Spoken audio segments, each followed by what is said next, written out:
Hello. I'm trying to get my brain into gear for writing poetry again. It's been a long while since I've written anything. And I thought it might help me, if not necessarily you listening, if I read through some other people's poetry, proper poets, rather than the stuff I churn out. Partly it was also inspired by a friend, Sue, who emailed me across a copy of a Rudyard Kipling poem about wolves. She knows I like wolves, and I've got a sort of fixation with wolves, and indeed I'm in the middle of writing a book for my publisher about the myths and stories and legends and what have you connected with wolves.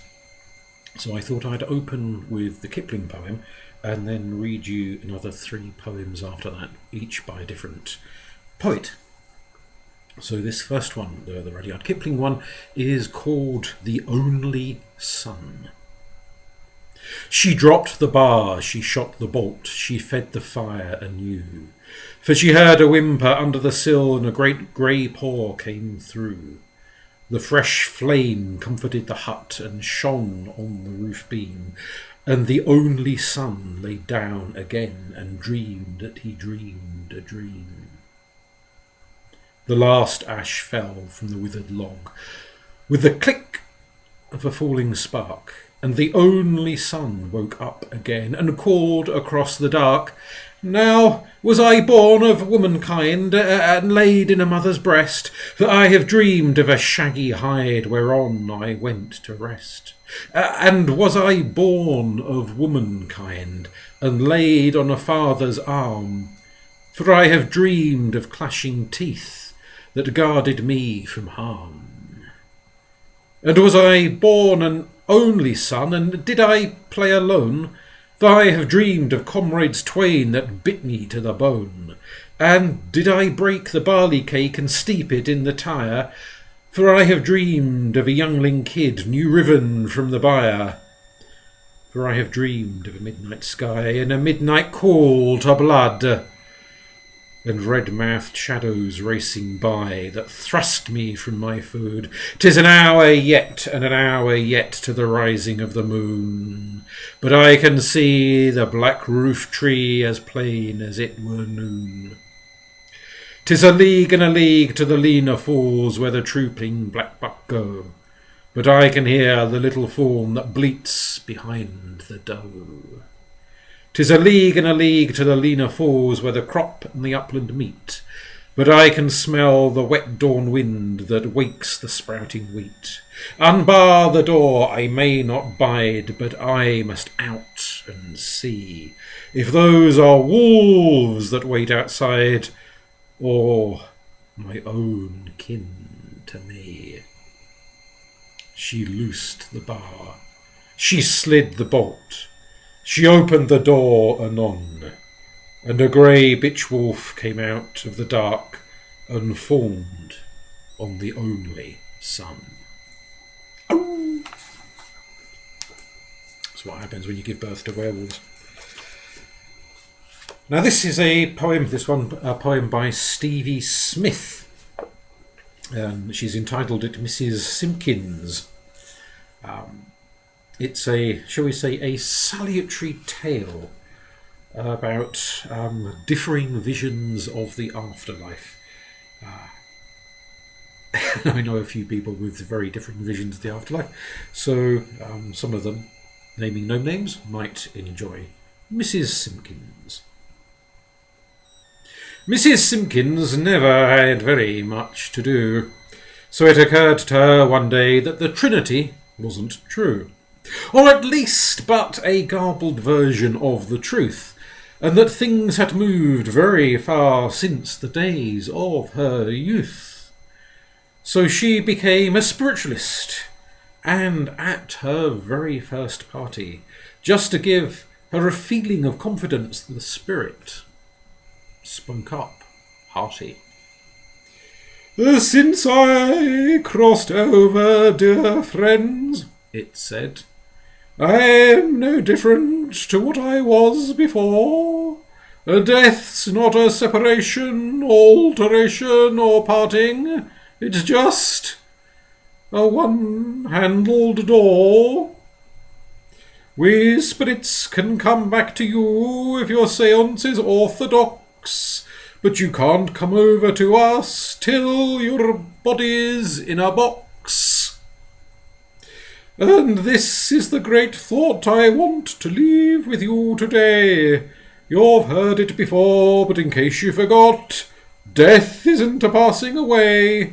It's just a carrying on with friends, relations, and brightness. Only you don't have to bother with sickness, and there's no financial tightness.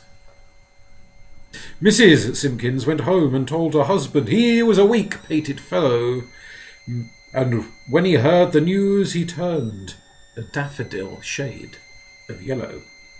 "What do you mean, Maria?" he cried. It can't be true. There's no rest from one's uncles and brothers and sisters, nor even the wife of one's breast." "It's the truth," Mrs. Simpkins affirmed. "There's no separation. There's a great reunion coming from which this life's but a preparation." This worked him to such a pitch that he shot himself through the head. And now she has to polish the floors of Westminster County Hall for her daily bread. Let that be a lesson to all and sundry about the risks of the afterlife.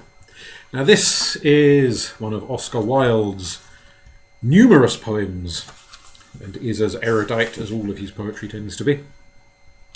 It's a poem that has echoes to ancient Egypt, and last year my book on Egyptian religion and mythology was published, so it has a sort of an appeal to me, which is why I chose it, of course.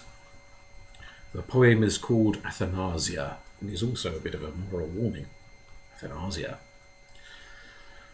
To that gaunt house, to that gaunt house of art which lacks for naught, of all the great things men have saved from time, the withered body of a girl was brought, dead ere the world's glad youth had touched its prime, and seen by lonely Arabs lying hid in the dim womb of some black pyramid.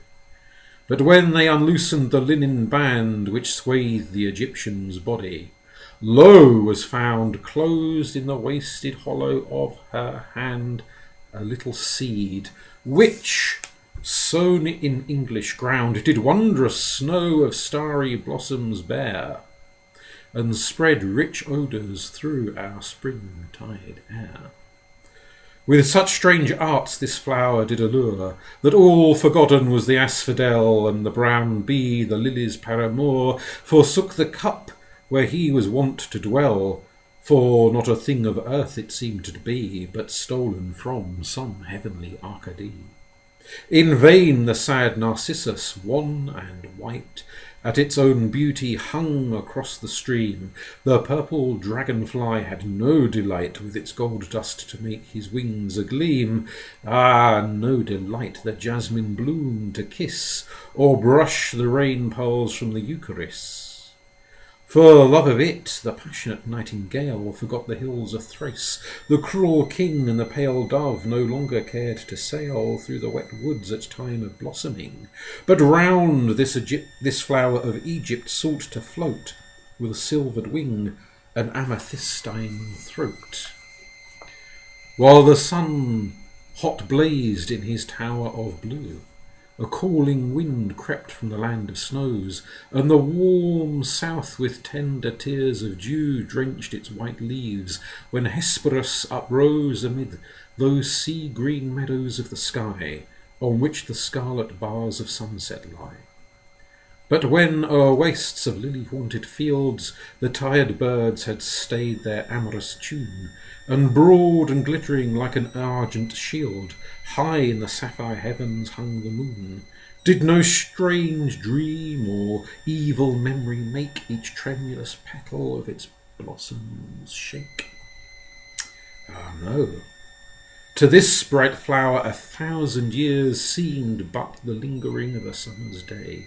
It never knew the tide of cankering fears which turn a boy's gold hair to withered grey.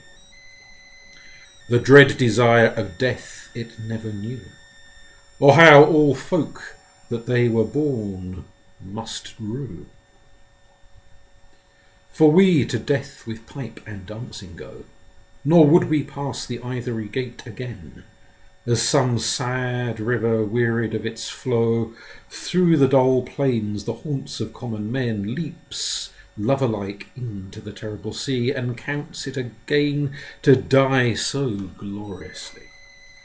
We mar our lordly strength in barren strife, with the world's legions led by clamorous care. It never feels decay, but gathers life.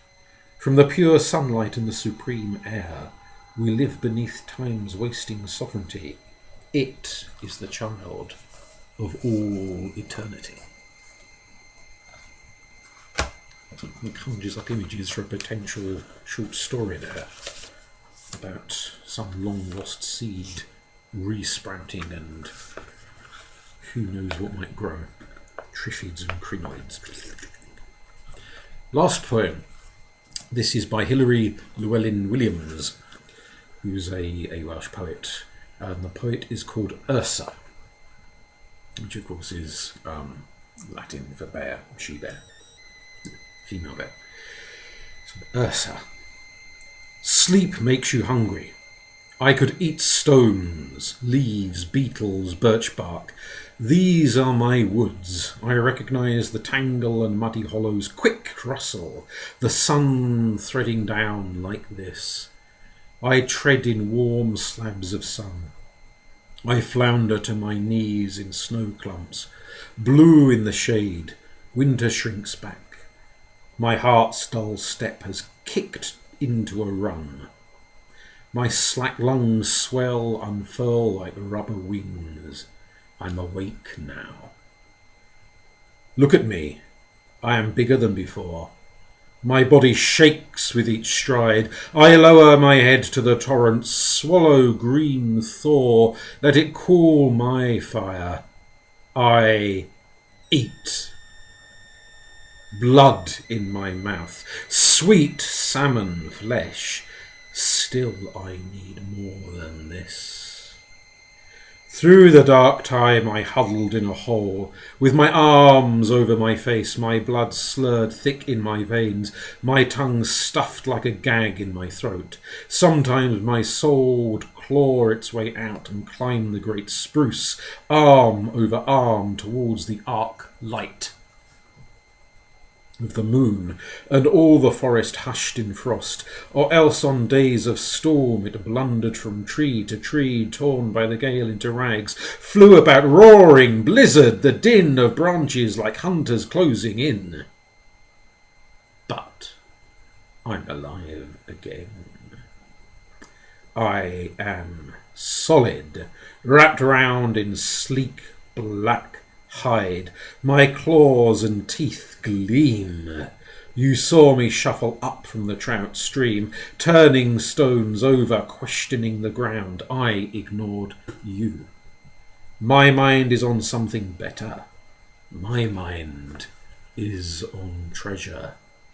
Something found only by digging, a glow in the dirt, in the forest floor, under rocks, under roots, what my heart needs, what my soul feeds on. I will turn every stone on earth until I find what I am looking for. And won't we all? Hope you enjoyed those. Hopefully will be inspired to go and write something of my own. I don't know if I might record it, I might not. Depends how good or bad it is. But enjoy the rest of the day.